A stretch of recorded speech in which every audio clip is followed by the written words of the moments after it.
Hello guys, welcome back to my YouTube channel Quick Response. Guys, today we are going to continue the physiology of digestion in this 8th part of digestion and absorption. So without wasting time, let's start.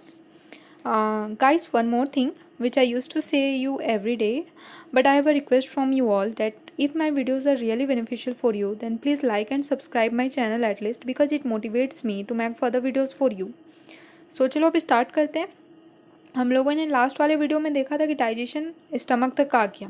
Now stomach में क्या बनता है? Chyme. Okay, तो अब वो chyme कहाँ पर आ जाएगा? स्मॉल इंटेस्टाइन में। ठीक है, तो स्मॉल इंटेस्टाइन में मैंने दो प्रोसेस बताया था डाइजेशन का, एक मैकेनिकल और एक केमिकल। मैंने स्टार्टिंग में ही बताया था कि मैकेनिकल दो जगह होता है, एक माउथ में, एक स्मॉल इंटेस्टाइन में।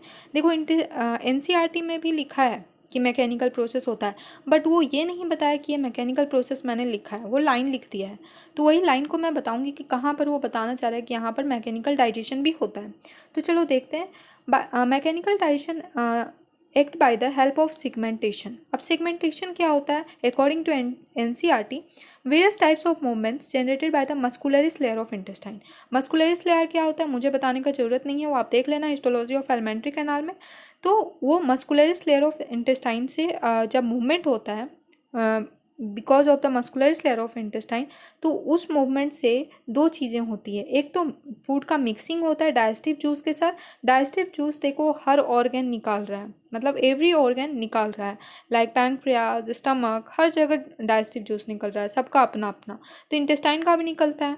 ठीक है, और क्या करता है दूसरा फंक्शन कि brings the food particles in contact of mucosa. मैंने बताया कि म्यूकोसा, ये मस्कुलरिस लेयर के मूवमेंट के कारण ये फूड को पुश कर देता है म्यूकोसा के पास। और म्यूकोसा क्या है? सबसे इनर मोस्ट लेयर है जो कि कांटेक्ट रहता है फूड के साथ, फूड का कांटेक्ट उसी के साथ रहता है और वो फैसिलिटेट करता है डाइजेशन। ठीक है, यहाँ तक कंप्लीट। नाउ केमिकल डाइजेशन क्या होता है? केमिकल डाइजेशन में देखो मैंने बता दिया कि स्टमक से ड्यूडेनम में चाइम आता है थ्रू द पाइलोरिक इंस्पेक्टर। ये बताने का जरूरत नहीं है, मैंने कल ही बताया था अच्छे से। अब देखो इंटेस्टाइन में बाइल, पैंक्रियाटिक जूस और intestinal juice secretions released into the small intestine. देखो बाइल और पैंक्रियाटिक जूस एक साथ खुलता है हिपैटो पैंक्रियाटिक डक्ट से इनटू द ड्यूडेनम। ठीक है, बाइल कहाँ से आता है? लीवर और गॉल ब्लैडर से, और कॉमन बाइल डक्ट बनाता है। फिर कॉमन बाइल डक्ट और ये पैंक्रियाटिक जूस वाला डक्ट जो है, पैंक्रियाटिक डक्ट मिलकर कॉमन हिपैटो पैंक्रियाटिक डक्ट बनाता है। और उसके बाद कहाँ पर आता है? इंटेस्टाइन में। और एक इंटेस्टाइन का अपना जूस, इंटेस्टाइनल जूस। तो बाइल और जो पैंक्रियाटिक जूस है जहाँ पर निकलता है वहाँ पर वर्क नहीं करता है, बल्कि इसको ये वर्क करता है इंटेस्टाइन में, वहाँ से बस निकल जाता है। ठीक है, और अपना काम अपने ऑफिस में करता है जहाँ पर इंटेस्टाइन है, इंटेस्टाइन में। ठीक है, तो ये तीनों जूस का काम होता है इंटेस्टाइन में। अब देखते हैं हम लोग सबसे पहले पढ़ते हैं पैंक्रियाटिक जूस का क्या काम है इंटेस्टाइन में। तो मैंने पैंक्रियाटिक जूस 4 बताया था। पैंक्रियाटिक जूस में मैंने 4 एंजाइम्स बताया था आपको। पैंक्रियाटिक प्रोटीएजेस पहला देखते हैं जो कि इनएक्टिव एंजाइम्स कंटेन करता है। देखो बुक में पैंक्रियाटिक प्रोटीएजेस नहीं लिखा है, बट ये क्योंकि प्रोटीन्स को डाइजेस्ट करता है इसलिए इसका नाम पैंक्रियाटिक प्रोटीएजेस है। तो ये कौन कौन सा है? और ये तीनों इनएक्टिव एंजाइम्स है, ट्रिप्सिनोजेन, काइमोट्रिप्सिनोजेन एंड प्रोकार्बोक्सी पेप्टिडेसेस। मैंने ये बता रखा है। अब इसका क्या होता है?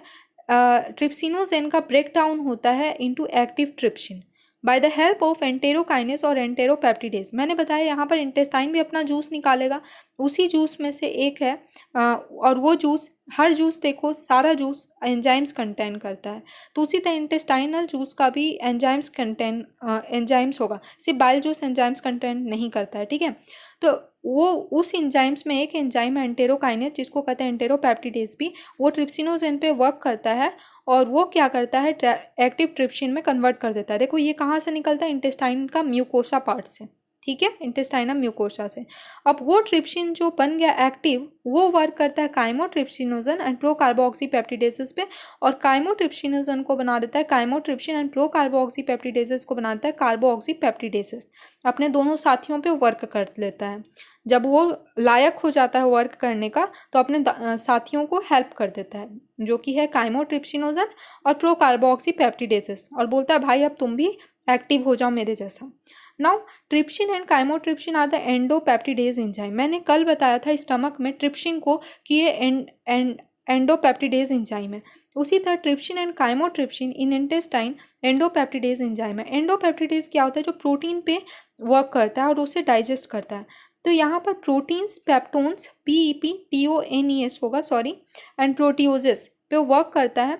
और सिर्फ ट्रिप्सिन और काइमोट्रिप्सिन ही नहीं, एक और है जो कार्बोक्सी पेप्टिडेसेस, ये सारा एक्टिव एंजाइम्स बन गया तो अब ये वर्क करने लायक हो गया, तो ये इस पे वर्क करता है और डाईपेप्टाइड्स में कन्वर्ट कर देता है। ठीक है, और एक चीज़ याद रखना कि मेजोरिटी ऑफ प्रोटीन का ब्रोकन कहाँ पर होता है? स्टमक में।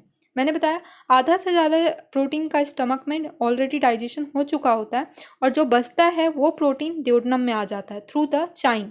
ठीक है, कुछ चीज़ें नहीं हो पाती है अपना डाइजेस्ट, तो वो आ जाती है स्मॉल इंटेस्टाइन में।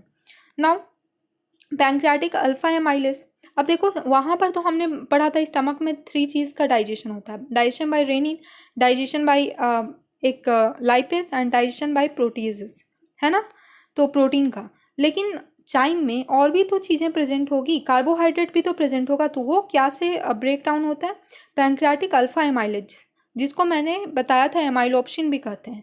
ये क्या करता है? कार्बोहाइड्रेट मीन्स जो पॉलीसेक्राइड है जिसको स्टार्च भी कहते हैं, उसको ब्रेक डाउन करता है डाइसेक्राइड्स में। ठीक है, डाइसेक्राइड्स क्या होता है? Maltose, lactose, sucrose, these are all disaccharides by the help of amylase और एमाइलोप्सिन। ठीक है, और ये क्या करता है? By the process of hydrolysis. Hydrolysis में क्या होता है? वाटर निकलता है, पॉलीसेक्राइड से वाटर जब निकलेगा तो डाइसेक्राइड में ब्रेक डाउन हो जाएगा। ठीक है, नाउ पैंक्रियाटिक लाइपेज, जो थर्ड एंजाइम है पैंक्रियाटिक लाइपेज, मैंने वहाँ बताया था फैट डाइजेस्टिंग एंजाइम, और फैट डाइजेस्टिंग एंजाइम में मैंने 3 चीज़ बताया था, एक पैंक्रियाटिक लाइपेज और 2 बताया था कोलेस्ट्रॉल एस्टर को। ठीक है, और फॉस्फोलिपिड्स को। तो वो तीनों मिलकर जो फैट डाइजेस्टिंग एंजाइम है उसको कहते हैं स्ट्रिप्सिन, ये तो पता है। तो pancreatic lipase with the help of bile, देखो बाइल ही इसको लायक बनाता है, बाइल एक्टिवेट करता है लाइपेज को, मैंने कल बताया था स्टमक में। ठीक है, क्योंकि लाइपेज को खाना बनाया हुआ पसंद है, तो बाइल ऑलरेडी तोड़ देता है जब, तो वो लाइपेज उस पर वर्क करता है। तो ये फैट को बाइल तोड़ देता है, उसके बाद जब वो तोड़ दिया, मिसल्स बना दिया, तो उस पर लाइपेज वर्क करेगा, एंड लाइपेज वर्क कर उसको बनाता है डाइग्लिसराइड्स एंड मोनोग्लिसराइड्स में। And the last enzyme is nucleases. Nucleases क्या करता है? न्यूक्लिक एसिड पे वर्क करता है। चाइम में न्यूक्लिक एसिड भी तो प्रेजेंट होगा, तो न्यूक्लियसेस न्यूक्लिक एसिड पे वर्क करके न्यूक्लियोटाइड्स बनाता है और न्यूक्लियोसाइड्स बनाता है। ठीक है, अब देखो सेकेंड एंजाइम मैंने बताया बाइल, हम लोग पढ़े अभी कि कौन कौन सा जूस आके रह जाता है? Bile, pancreatic juice and intestinal juice. ठीक है, इन द स्मॉल इंटेस्टाइन ये प्रेजेंट होता है। तो बाइल का क्या वर्क है? बाइल के बारे में मैंने पूरे डिटेल पढ़ाया है, ये ड्यूोडेनम में रिलीज हुआ और कहाँ से रिलीज हुआ ये सब कुछ पता है। तो इसमें क्या क्या प्रेजेंट होता है? Bile pigments, bile salts, cholesterol, phospholipids, जिसका एग्जांपल है लेसिथिन। तो ये हेल्प करता है इमल्सिफिकेशन ऑफ फैट्स में। इमल्सिफिकेशन ऑफ फैट्स भी मैंने बताया था, break down of fats into very small particle that is called micelles. और वो क्या करता है? यही जब टूट जाता है तो एक्टिवेट कर देता है लाइपेज को। ठीक है, और इसको कहते हैं, ये ट्रू डाइजेस्टिव जूस नहीं है क्योंकि इसमें एंजाइम्स प्रेजेंट नहीं होता है बाइल में। तो ये बाइल का वर्क था। अब देखो इंटेस्टाइन में इंटेस्टाइनल म्यूकोशल एपिथेलियम। म्यूकोशल एपिथेलियम क्या हुआ? जो इनर मोस्ट लेयर है म्यूकोशा का, वो किससे बना रहता है? एपिथेलियम म्यूकोशा से, या म्यूकोशल एपिथेलियम कह लो। तो वो क्या कहता है? वो गॉबलेट सेल्स रिलीज करता है, और गॉबलेट सेल्स निकालता है। गॉबलेट सेल क्या करता है? सिक्रीट करता है म्यूकस। ठीक है, म्यूकोशल एपिथेलियम कंटेन करता है गॉबलेट सेल, और गॉबलेट सेल सिक्रीट करता है म्यूकस। तो इंटेस्टाइनल जूस क्या होता है? जिसको सकस एंटेरिकस भी कहते हैं। Secretions of the brush border cells of mucosa. Mucosa में मैंने बताया था ब्रश बॉर्डर सेल्स कौन सा था? माइक्रोविलाई। तो वो plus secretion of the goblet cell which is also from the mucosa. ठीक है, इनर मोस्ट लेयर म्यूकोशा का ही पार्ट है ना, इनर मोस्ट लेयर। तो ये दोनों मिलकर बनाता है इंटेस्टाइनल जूस और सकस एंटेरिकस। तो कह सकते हो secretion of the brush border cells of mucosa along with the secretion of goblet cells constitute the intestinal juice और सकस एंटेरिकस। अब देखो मैंने बताया हर जूस एंजाइम्स कंटेन करता है, तो ये भी एंजाइम्स कंटेन करता है। और एंजाइम का क्या वर्क होता है? ये and product of pancreatic juice वाले जो प्रोडक्ट बने उस पर वर्क करता है। जो पैंक्रियाटिक जूस के हेल्प से जो प्रोडक्ट बने उस पर वर्क करता है, और उसे सिंपल एब्जॉर्बेबल फॉर्म में और तोड़ देता है, ताकि अब यहाँ डाइजेशन हो जाए। यहाँ कंप्लीट डाइजेशन स्मॉल इंटेस्टाइन में होता है, इसलिए प्रिंसिपल ऑर्गन ऑफ डाइजेशन इसे कहते हैं। ठीक है, to form simple absorbable form. अब देखो यहाँ पर कौन कौन से एंजाइम्स हैं? डाइसैक्रिडेजेस, वहाँ पर देखो डाइसैक्राइड्स में टूट गया। ठीक है, अब डाइसैक्राइड्स में जब टूट गया तो उस पर वर्क कौन करेगा? डाइसैक्राइडेजेस। डाइसैक्राइड्स को तोड़ने वाला डाइसैकेराइडेजेस। तो वो कौन कौन सा एंजाइम से देखते हैं। देखो ये सब डाइसैकेराइड्स है, मैंने बताया माल्टोज, लैक्टोज, सुक्रोज। आपने देखो बायोमोलिक्यूल में पढ़ा होगा, माल्टोज को कौन सा शुगर कहते हैं, माल्ट शुगर, लैक्टोज को मिल्क शुगर, सुक्रोज को केन शुगर, सुक्रोज को टेबल शुगर, माल्टोज, लैक्टोज और सुक्रोज, हाँ केन शुगर भी कहते हैं। ठीक है, अब इस पे जो डाइसैकेराइडेजेस एंजाइम्स वर्क कर रहा है वो कौन कौन सा है। माल्टोज पे माल्टेज वर्क किया और वो ब्रेक डाउन कर दिया ग्लूकोज प्लस ग्लूकोज में। एंड ठीक है, लैक्टोज पे लैक्टेज वर्क किया और वो ब्रेक डाउन कर दिया ग्लूकोज प्लस गैलेक्टोज में। एंड सुक्रोज पे सुक्राज वर्क किया और वो ब्रेक डाउन कर दिया ग्लूकोज प्लस फ्रक्टोज में। ठीक है, दूसरा एंजाइम्स जो है डाइपेप्टिडेजेस वर्क करता है पैंक्रियाटिक जूस से जो तोड़कर बना डाइपेप्टाइड्स उस पर वर्क करेगा और उसे कन्वर्ट कर देता है एमिनो एसिड्स में। ठीक है, पेप्टाइड्स क्या होगा, एमिनो एसिड से ही बनता है। ठीक है, तो वो तोड़कर उसमें एमिनो एसिड्स में कन्वर्ट कर देता है। देखो ये सब फाइनल प्रोडक्ट बन रहा है। और फिर लाइपेजेस क्या होता है, जो वहाँ से पैंक्रियाटिक जूस से जो डाई एंड मोनोग्लिसराइड्स बना उस पर वर्क करता है और उसे तोड़ देता है फैटी एसिड्स एंड ग्लिसरॉल पे। लाइपेजेस फैट पे वर्क करता है, तो यहाँ पर डाई एंड मोनोग्लिसराइड्स बना था उसको और तोड़कर बना देता है fatty acids and glycerol. Now last enzymes है न्यूक्लियोसाइडेजेस और न्यूक्लियोटाइडेजेस।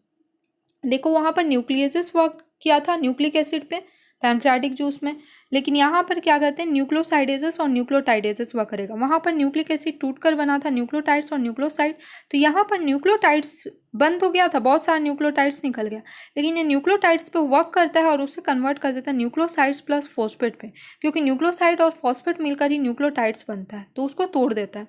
नाउ और न्यूक्लियोसाइडेस वर्क करता है न्यूक्लियोसाइड्स पे, और न्यूक्लियोसाइड्स किससे बनता है, पेंटोज प्लस नाइट्रोजन शुगर, तो उसमें तोड़ देता है। ठीक है, इस न्यूक्लियोसाइड्स को किस में तोड़ता है, पेंटोज प्लस नाइट्रोजन बेसिस। ठीक है, नाउ एक और चीज़ कि जो हमारा इंटेस्टाइनल जूस है वो उसमें म्यूकस प्लस बाइकार्बोनेट्स, देखो म्यूकस और बाइकार्बोनेट हर जूस में प्रेजेंट होता है। ठीक है, every juice contains mucus and bicarbonate, लेकिन इंटेस्टाइनल जूस में नहीं होता है, अपना नहीं होता है। यहाँ पर पैंक्रियाटिक जूस ऑलरेडी आ रहा है, तो जब एक जगह से उसे मिल ही जा रहा है तो उसे अपना म्यूकस और बाइकार्बोनेट बनाने का क्या जरूरी है ना। जैसे कि स्टमक में अपना म्यूकस और बाइकार्बोनेट प्रेजेंट था, लेकिन यहाँ पर क्या जरूरी है, जब पैंक्रियाज दे ही रहा है तो इसको अपना जरूरी नहीं है, इसलिए ये जो आता है म्यूकस और बाइकार्बोनेट ये through the help of pancreas present रहता है। और इसका वर्क क्या रहता है, protect the intestinal mucosa from the acid, ये हर जगह आप वर्क पढ़ोगे। इंटेस्टाइनल म्यूकोसा अंदर वाले को एसिड से बचाता है, क्योंकि अंदर वाला ही फूड के कांटेक्ट में रहता है और एसिड के कांटेक्ट में। ठीक है, and provide the alkaline medium that is pH 7.8 for the enzymatic activities. ठीक है, और अल्कलाइन मीडियम प्रोवाइड करता है, और ये अल्कलाइन मीडियम एक और ग्लैंड से प्रोवाइडेड होता है, ब्रूनर्स ग्लैंड, जो कि ड्यूटनम में प्रेजेंट रहता है। ठीक है, सब म्यूकोसा लेयर में प्रेजेंट रहता है। ठीक है, तो ये देखो आप ये ग्लैंड के बारे में मैंने पढ़ाया है, म्यूकोसा ग्लैंड, ब्रूनर्स ग्लैंड, जो कि प्रेजेंट रहता है ड्यूटेनम पार्ट में, तो आप याद रखना। नाउ ये जो हो गया, this final steps in digestion occurs very close to the mucosal epithelial cells of intestine. ये मैंने बताया कि म्यूकोशा लेयर में होता है, mucosa epithelial cells of the intestine में फाइनल स्टेप्स डाइजेशन होगा। ठीक है, तो मतलब यहाँ पर क्या होता है, फाइनल स्टेप में क्या हुआ, जो मैक्रोमोलिक्यूल था उसको तोड़ दिया गया, और ये टूटा कहाँ पर, ड्यूडेनम में, और टूट कर क्या बना, सिंपल सब्सटेंसेस, तो उसको एब्जॉर्ब भी तो करना है, तो एब्जॉर्ब कहाँ होगा, जेजनम एंड इलियम में। अब देखो मैंने एक बार बताया था कि जेजनम में सबसे ज़्यादा विलाई प्रेजेंट होता है, यही रीजन है कि जेजनम में सबसे ज़्यादा विलाई प्रेजेंट होता है, क्योंकि ये एब्जॉर्ब करने में हेल्प करता है। नाउ अब कुछ फूड अनडाइजेस्टेड रह जाएगा, कुछ अनएब्जॉर्ब्ड होगा, कुछ चीज़ें एब्जॉर्ब नहीं हो पाती है, कुछ अनडाइजेस्टेड रह जाती है, जिसको कहते हैं फीसेस। ठीक है, तो ये अब कहाँ एंटर करेगा, लार्ज इंटेस्टाइन में, लार्ज इंटेस्टाइन के सीकम पार्ट पे through the ileocaecal valve. Ileocaecal valve क्या होता है मैंने बताया था, ताकि बैकवर्ड फ्लो में फीसेस फिर ना चला जाए, फीकल मैटर फिर से ना चला जाए। अब देखो लार्ज इंटेस्टाइन का फंक्शन आगे पढ़ लेते हैं। जब लार्ज इंटेस्टाइन में एंटर कर गया तो लार्ज इंटेस्टाइन क्या में हेल्प करता है, डाइजेशन में। Actually no significant digestive activity occurs, यहाँ पर कोई एंजाइम्स है नहीं तो डाइजेशन होता नहीं है, लेकिन इसका कुछ फंक्शन है, जैसे कि absorption of some water, minerals and certain drugs, ये एब्जॉर्प्शन में काम करता है। ठीक है, कौन कौन सा, वाटर, मिनरल्स एंड कुछ drugs. Now secretion of mucus, mucus तो हर जगह सीक्रेट होता है, एलिमेंट्री कैनाल के हिस्टोलॉजी में मैंने पढ़ा है म्यूकस हर पार्ट के एलिमेंट्री कैनाल में सीक्रेट होता है, वो भी इनर मोस्ट लेयर में। तो ये क्या करता है adhering the waste undigested particles together, undigested particle together को एडहेयर कर देता है, अनडाइजेस्टेड पार्टिकल्स को एडहेयर कर देता है एक साथ, और lubricate it for an easy passage, ताकि वो ईजिली निकल जाए रेक्टम और एनस से, उसके लिए लुब्रिकेशन कर देता है, लुब्रिकेंट का काम करता है म्यूकस, वो तो आपने हर जगह पढ़ा है। नाउ अब ये लार्ज इंटेस्टाइन में तो आ गया, लार्ज इंटेस्टाइन से कोलोन में जाता है, लेकिन कोलोन में एक और चीज़ें प्रेजेंट रहती है जो कि हेल्प करती है। देखो मैंने बताया था कि सीकम में होस्ट सिम्बायोटिक माइक्रो ऑर्गेनिज्म, ठीक है, तो वो सीकम क्या होता है डायरेक्ट कोलोन में ओपन हो जाता है, तो कह सकते हैं सीकम और कोलोन दोनों में से प्रेजेंट रहता है, दोनों में ई कोलाई बैक्टीरियम प्रेजेंट रहता है जो कि सिम्बायोटिक का काम करता है। क्या करता है, ये feed on the undigested matter, इसको अपना खाना मिल जाता है अनडाइजेस्टेड मैटर से, और ये फिर क्या करता है उसके बदले में प्रोड्यूस करता है vitamin B12, B1, B2 and K, जो कि एब्जॉर्ब हो जाता है कोलोन के वॉल से। देखो ये एनसीईआरटी में नहीं दिया, लेकिन ये हेल्प करेगा अदर कॉम्पिटिटिव एग्जाम्स में, एंड कभी पूछ लिया गया नीट में तो, ठीक है। अब ये कोलोन से क्या होगा, रेक्टम में चला जाएगा फीकल मैटर, और वहाँ पर क्या होता है जानते हो, अब रेक्टम से एनस में जाएगा, जब तक उस टाइम तक जब तक ये एनस में नहीं जाता, temporarily stored in rectum till defecation because it is the storage of faecal matter, मैंने पढ़ाया है। तो गाइस आज मैंने कंप्लीट कर दिया फिजियोलॉजी ऑफ डाइजेशन। अब control and coordination of gastrointestinal tract कल पढ़ेंगे, और उसके आगे भी कल पढ़ेंगे। सो गाइस अगर अच्छा लगा हो तो I have already told you in beginning what you have to do, and press the bell icon too so that you will be notified as soon as after uploading the video. Thank you.